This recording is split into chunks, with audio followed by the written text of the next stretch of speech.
ഈശ്വര, വിഷ്ണുവേട്ടനെ സ്നേഹിച്ചു പോയതാണോ എനിക്ക് പറ്റിയ തെറ്റ്? കമല പോയി.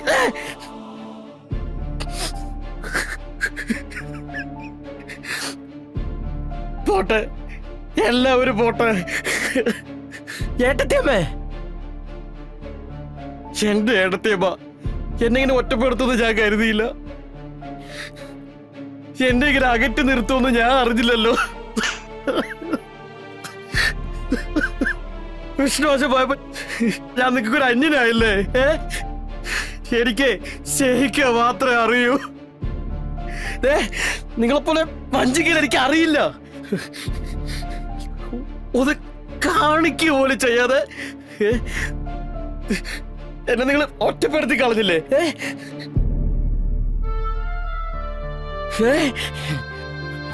പൊറിക്കില്ല, ദൈവം ഇതൊന്നും പൊറിക്കില്ല.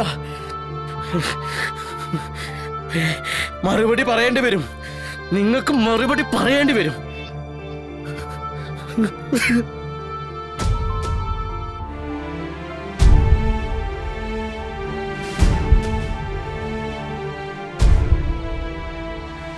ഇക്കാര്യത്തില് അവനും കൂടി എന്നെ ശപിക്കാനുണ്ടായിരുന്നുള്ളൂ.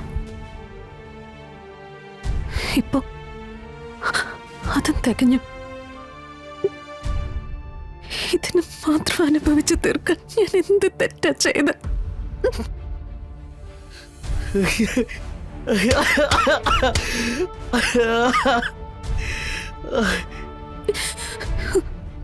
ഒരാളെ സങ്കടപ്പെടുത്തരുതെന്നാ കരുതി. പക്ഷെ അത് ഇത്രയും വലിയ കുറ്റമായിരുന്നു.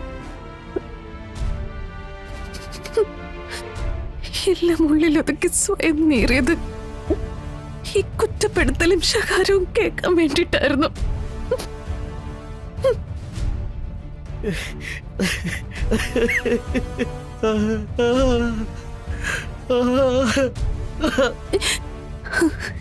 ഈശ്വര, വിഷ്ണുവേട്ടനെ സ്നേഹിച്ചു പോയതാണോ എനിക്ക് പറ്റിയ തെറ്റ്?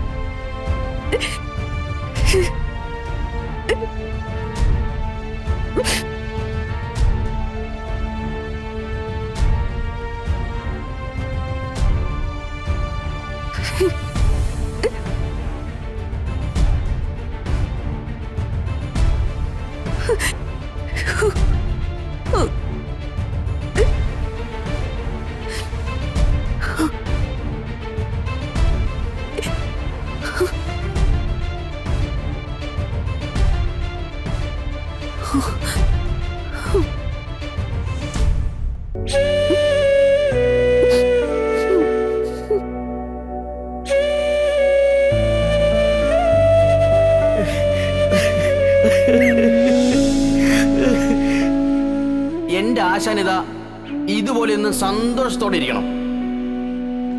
ആ സന്തോഷം കണ്ട് എനിക്കും സന്തോഷിക്കണം. അതെ, എനിക്കെന്ത് പറ്റിയാലും ആശാനൊന്നും പറ്റാതിരുന്നാ മതി.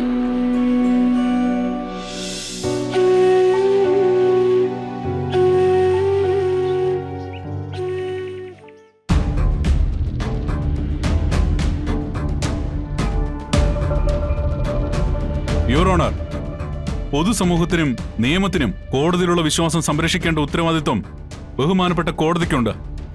ഈ നിൽക്കുന്ന രണ്ടുപേരിൽ ഒരാളെ ക്ഷേത്രത്തിന്റെ തിടപ്പള്ളിയിൽ നിന്നും തൊണ്ടി മുതലോടുകൂടിയാണ് പിടിച്ചിരിക്കുന്നത്. രണ്ടാം പ്രതിയായി ഈ നിൽക്കുന്ന വേലായുധൻ ഒരുപാട് ക്രിമിനൽ കേസിലെ പ്രതിയാണ്. Objection your honour. Objection sustained. Thank you your honour. 2021 ഒരു വാക്ക് തർക്കം, അതിനെ തുടർന്നുണ്ടായ ഉന്തിലും തള്ളിലും അവസാനിച്ച ഒരു പെറ്റി കേസ്. 2023 പണം വെച്ച് ചീട്ട് കളിച്ചു എന്ന പേരിലുള്ള മറ്റൊരു പെറ്റി കേസ്. പിന്നെ ഒരു അതിർത്തി തർക്കത്തിന് മധ്യസ്ഥത പറഞ്ഞ കേസ്.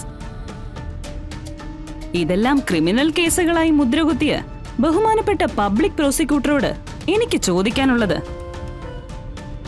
ഒരേ ഒരു ചോദ്യം മാത്രം. എന്താണപ്പോ ക്രിമിനൽ കേസ് എന്ന് പറയുന്നത്? അറിഞ്ഞോ അറിയാതെയോ പെട്ടുപോകുന്ന പെറ്റി കേസിന്റെ പേരിൽ ഒരാളെ വിലയിരുത്താൻ പറ്റുമോ? എനിക്ക് മനസ്സിലാവുന്നില്ല.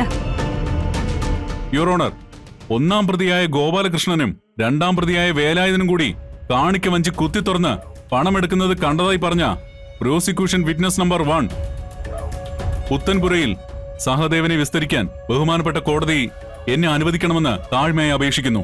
Proceed. Thank you your honour. Puthenpurayil Narayanan മകൻ സഹജൻ. പുത്തൻപുരയിൽ നാരായണൻ മകൻ സഹജൻ.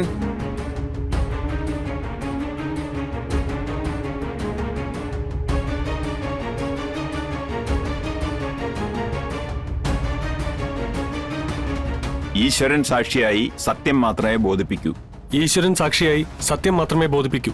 സത്യമല്ലാതെ മറ്റൊന്നും ബോധിപ്പിക്കില്ല. സത്യമല്ലാതെ മറ്റൊന്നും ബോധിപ്പിക്കില്ല. എന്താണ് പണി? പ്രത്യേകിച്ച് ഇന്ന പണിയൊന്നൊന്നുമില്ല. എന്തു പണിയും ചെയ്യും. ആ നിൽക്കുന്നവരെ നിങ്ങൾക്ക് അറിയാവോ?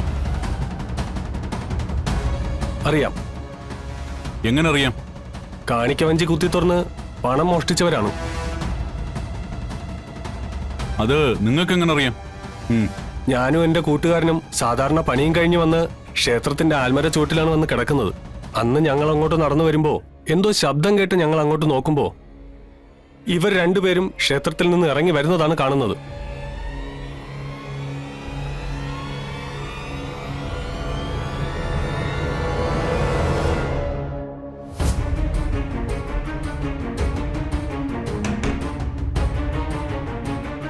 ഞങ്ങൾ ചെന്നതും ഒരാൾ പണവുമായി ക്ഷേത്രത്തിന്റെ തിടപ്പള്ളിയിൽ കയറി വാതിലടച്ചു. കൂടെ ഉണ്ടായിരുന്ന ആൾ ഓടി രക്ഷപ്പെട്ടു. പിന്നാലെ ഞങ്ങൾ ഓടിയെങ്കിലും ആള് രക്ഷപ്പെട്ടു.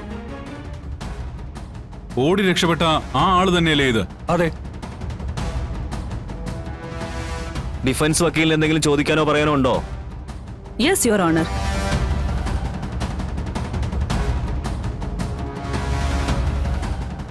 നിങ്ങൾക്ക് സ്വന്തമായി വീടില്ലേ? വീടുണ്ട്. കൂടെ ഉണ്ടായിരുന്ന കൂട്ടുകാരനോ? അവനും വീടുണ്ട്. പിന്നെ എന്തിനാ നിങ്ങൾ ആ രാത്രിയില് ക്ഷേത്രത്തിന് മുന്നിൽ ആൾത്തറയിൽ കിടന്നത്? സ്വന്തമായി വീടുള്ള നിങ്ങൾ എന്തിനാണ് ആൾത്തറയിൽ വന്ന് കിടക്കുന്നത്?